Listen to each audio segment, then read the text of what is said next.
भगवान बुद्ध के सभी शिष्यों की कोशिश यही रहती थी कि भगवान बुद्ध के सभी सिद्धांतों को यथाशक्ति आचरण में उतार लें।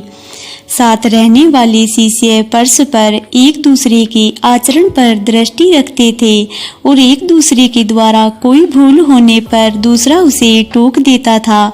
एक दिन बुद्ध के दो शिष्य नालंदा से पाटलिपुत्र आ रहे थे, जहां बुद्ध रुके हुए थे। पूरे दिन के सफर में दोनों चलते चलते थक गए। रास्ते में नदी दिखी तो पानी पीकर थोड़ा सुस्ताने लगे। तभी उन्होंने देखा कि एक स्त्री पानी में डूब रही है।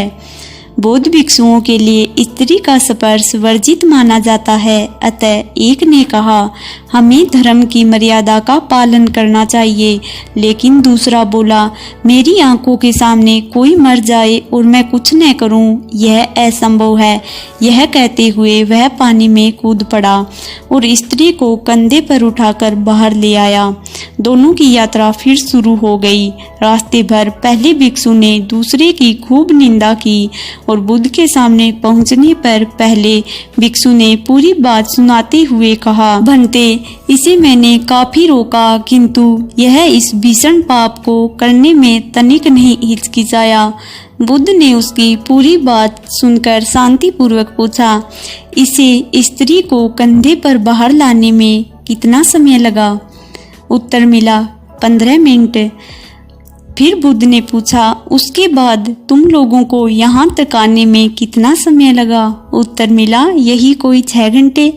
तब बुद्ध ने उसे समझाया, इसने तो उस स्त्री को 15 मिनट ही कंधे पर रखा, लेकिन तुम तो उसे 6 घंटे से अपने ऊपर बिठाए हुए हो। अब बताओ, तुम दोनों में बड़ा पापी कौन है? उस भिक्षु ने अपनी गलती मान ली और लज्जा से सिर झुका लिया।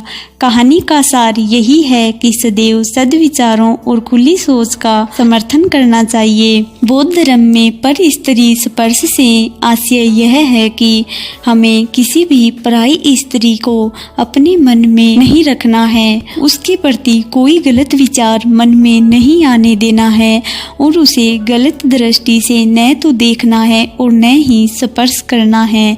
इसका भाव यह नहीं है कि कोई अगर स्त्री मुसीबत में है तो उसे बचाना भी नहीं है। इसीलिए उनके सभी शिष्य समझदार थे, लेकिन कभी कभी वो बातों का सार नहीं समझ पाते थे और भगवान गौतम बुद्ध उन्हें उनका सार सही ढंग से समझाते थे और उनके जीवन का उद्धार करते थे। इसी तरह आगे भी हम भगवान गौतम बुद्ध के शिष्यों से जुड़ी और उनके बौद्ध धर्म से संबंधित कहानियाँ लाते रहेंगे। तो आगे भी ऐसी कहानियाँ सुनने के लिए चैनल को सब्सक्राइब करना ना भूलें और बेल आइकन को प्रेस कर दें, जिससे कि आगे भी ऐसी रोचक कहानियाँ आपको मिलती रहे।